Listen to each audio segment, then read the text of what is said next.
Hi friends, ಎಲ್ರಿಗೂ ನಾಗರ ಪಂಚಮಿ ಹಬ್ಬದ ಶುಭಾಶಯಗಳು. ಇಲ್ಲಿ ನೋಡಿರಿ, ನಾನು ನಾಗರ ಪಂಚಮಿ ಹಬ್ಬಕ್ಕೆ ಶೇಂಗಾ ಉಂಡೆ ಮಾಡಕತ್ತೇನೆ ರೀ. ತುಂಬಾ ಸುಲಭವಾಗಿದೆ.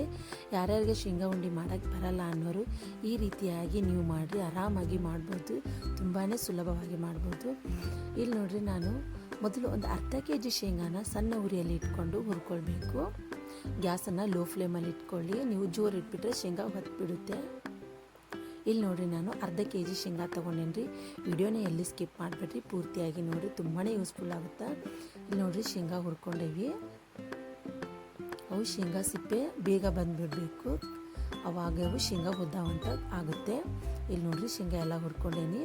ಇವನ್ನಷ್ಟು ನಾನು ಇದ್ರ ಮೇಲಿನ ಸಿಪ್ಪೆ ಎಲ್ಲ ತಗೊಳ್ಬೇಕು. ಹಾಗಾಗಿ ನಾನು ಒಂದು ಬಟ್ಟೆಯಲ್ಲಿ ಆ ಶೇಂಗಾನ ಹಾಕ್ಕೊಂಡು ಆ ಬಟ್ಟೆನ ಪೂರ್ತಿಯಾಗಿ ಗಂಟು ಕಟ್ಕೊಂಡು ಅದನ್ನು ಒಂದು 5-6 ಸತಿ ನೀವು ಬಡಿದ್ಬಿಟ್ರೆ ಸಾಕು.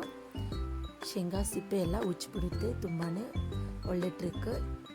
ನೀವು ಶೇಂಗಾ ಜಾಸ್ತಿ ಇದ್ದರೆ ಅದ್ರ ಸಿಪ್ಪೆ ತೆಗಿಬೇಕಂದ್ರೆ ಈ ಥರ ಮಾಡಿರಿ, ಬಿಚ್ಚಿ ಬಂದುಬಿಡ್ತಾವೆ ಶೇಂಗಾ ಸಿಪ್ಪೆ. ಆಮೇಲೆ ನೀವು ಮರದಲ್ಲಿ ಹಾಕ್ಕೊಂಡು ಅದನ್ನು ಕೇರ್ಕೊಂಡು ಸಿಪ್ಪೆ ತಕ್ಕೋಬೋದು. ನಾನಂತೂ ಯಾವತ್ತೂ ಹೀಗೆ ಮಾಡ್ತೀನಿ ರೀ. ಇಲ್ಲಿ ನೋಡಿರಿ, ಶೇಂಗಾ ಸಿಪ್ಪೆ ಚೆನ್ನಾಗಿ ತೆಗ್ದಾವ. ಬೆಲ್ಲದಾನ ಯಾರ್ಯಾರು ತೊಗೊಳಕ್ಕೆ ಬರೋಂಗಿಲ್ಲ ನೋಡಿರಿ, ಈ ರೀತಿ ಮಾಡಿ ನೀವು ಆರಾಮಾಗಿ ಶೇಂಗಾ ಉಂಡೆ ಮಾಡ್ಬೋದು. ಇಲ್ಲಿ ನೋಡಿರಿ, ನಾನು 2 ಕಪ್ಪಷ್ಟು ಶೇಂಗಾನ ಹುರ್ಕೊಂಡಿದ್ನೆಲ್ಲ ಅವನ್ನ ಮಿಕ್ಸಿ ಜಾರಿಗೆ ಹಾಕ್ಕೋತೇನೆ ರೀ. ನೀವು ಶೇಂಗಾನ ನೀವು ಮಿಕ್ಸಿ ಮಾಡ್ಕೋತಿರ್ತೀರಲ್ಲ, ಅವು ಸ್ವಲ್ಪ ಸಣ್ಣ ಪೀಸ್ ಆದರೆ ಸಾಕು, ಪೂರ್ತಿಯಾಗಿ ಪುಡಿ ಏನೂ ಬೇಡ. ಈಗ ನಿಮಗೆ ಬೇಕಾದರೆ ನೀವು ಡ್ರೈ ಫ್ರೂಟ್ಸ್ನ ಚೆನ್ನಾಗಿ ಹುರ್ಕೊಂಡು ಬೇಕಂದರೆ ಮಾಡ್ಕೋಬೋದು, ಇಲ್ಲಾಂದರೆ ನಡೆಯುತ್ತೆ. ನಾನು ನಮ್ಮ ಮನೆಯಲ್ಲಿ ಮಕ್ಕಳು ಇರ್ತವೆ, ಅವು ಹೆಲ್ದಿಯಾಗಿ ತಿನ್ನಬೇಕಂತ ನಾನು ಸ್ವಲ್ಪ ಡ್ರೈ ಫ್ರೂಟ್ಸ್ನ ಹುರ್ಕೊಂಡೇನಿ ರೀ. ಅದರೊಳಗೆ ಮಿಕ್ಸಿ ಜಾರಿಗೆ ಹಾಕ್ಕೊಂಡು ಇಲ್ಲಿ ನೋಡಿರಿ, ನಾನು ಸ್ವಲ್ಪ ಬೆಲ್ಲ ಹಾಕ್ಕೊಳತ್ತೇನೆ ರೀ. ಈಗ ಇಲ್ಲಿ ನಾನು 2 ಕಪ್ಪಷ್ಟು ಬೆಲ್ಲ ಹಾಕ್ಕೊಳಕತ್ತೇನೆ ರೀ.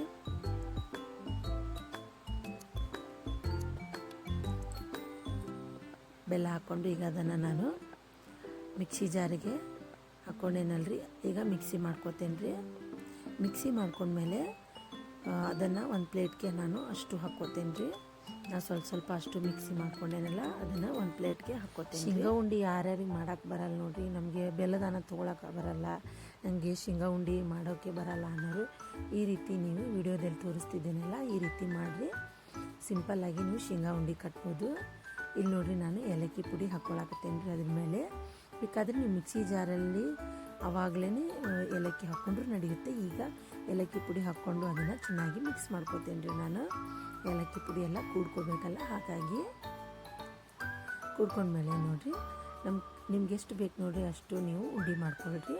ಬೇಕಾದರೆ ದೊಡ್ಡದಾಗಿ ಮಾಡ್ಕೋಬೋದು, ಚಿಕ್ಕದಾಗಿ ಮಾಡ್ಕೋಬೋದು. ಇದಕ್ಕೆ ನೀವು ಬೆಲ್ಲದಾನ ತೊಗೋಬೇಕು, ಪುಟಾಣಿ ಹಿಟ್ಟು ಹಾಕಬೇಕು ಅನ್ನೋ ಅವಶ್ಯಕತೆಯೇ ಇಲ್ಲ. ಈಗ ನೋಡಿರಿ, ಸ್ವಲ್ಪ ತೊಗೊಂಡು ಅದನ್ನು ಕೈಯಲ್ಲಿ ಈ ರೀತಿಯಾಗಿ ಉಂಡೆ ಮಾಡಿಕೊಂಡ್ರೆ ಇದನ್ನು ನೀವು ಒಂದು ಪ್ಲೇಟ್ಗೆ ಇಟ್ಕೋಬೋದು. ನೀವು ನಿಮ್ಮ ಮನೇಲಿ ಟ್ರೈ ಮಾಡಿರಿ. ಈ ಪಂಚಮಿ ಉಂಡಿನ ಎಲ್ಲರೂ ಇಷ್ಟಪಟ್ಟು ತಿಂತಾರೆ. ಹಾಗೆ ತುಂಬಾ ಸುಲಭವಾಗಿದೆ. ಇದಕ್ಕೆ ಕಷ್ಟಪಡುವಂಥದ್ದು ಏನೂ ಇಲ್ಲ. ಎಲ್ಲ ಶೇಂಗಾ ಹುರ್ಕೊಂಡು ಮಿಕ್ಸಿ ಜಾರಿಗೆ ಬೆಲ್ಲ ಹಾಗೆ ಶೇಂಗಾ ಹಾಕ್ಕೊಂಡು ಮಿಕ್ಸಿ ಮಾಡ್ಕೊಂಡು ನೀವು ಉಂಡೆ ಕಟ್ಬಿಟ್ರೆ ನೋಡಿರಿ ಎಷ್ಟು ಚೆನ್ನಾಗಿ ಉಂಡೆ ಬಂದುಬಿಡ್ತಾವೆ. ಬೇಕಾದರೆ ನೀವು ಮಿಕ್ಸಿ ಮಾಡ್ಕೊಂಡಿರ್ತೀರಲ್ಲ, ಅದರೊಳಗೆ ಕೊಬ್ಬರಿ ತುರಿನಾದರೂ ಹಾಕ್ಕೊಂಡು ಕಟ್ಬೋದು. ಇಲ್ಲಾಂದರೆ ನಿಮಗೆ ಹೀಗೆ ಇಷ್ಟ ಅಂದರೆ ಹೀಗೆ ಕಟ್ಬೋದು. ಮಕ್ಕಳು ಇಷ್ಟಪಟ್ಟು ತಿಂತಾರೆ. ಪಂಚಮಿ ಉಂಡೆನೂ ರೆಡಿ ಆಗುತ್ತೆ. ಹಾಗೆ ಈ ವಿಡಿಯೋ ಇಷ್ಟ ಆಗಿದ್ದಲ್ಲಿ ಪ್ಲೀಸ್ ನಮ್ಮ ಚಾನಲ್ಗೆ ಸಬ್ಸ್ಕ್ರೈಬ್ ಮಾಡಿ, ಸಪೋರ್ಟ್ ಮಾಡಿ. ಹಾಗೆ ನಾನು ಮುಂದಿನ ವಿಡಿಯೋದಲ್ಲಿ ಮತ್ತೆ ಸಿಗ್ತೀನಿ. Bye friends.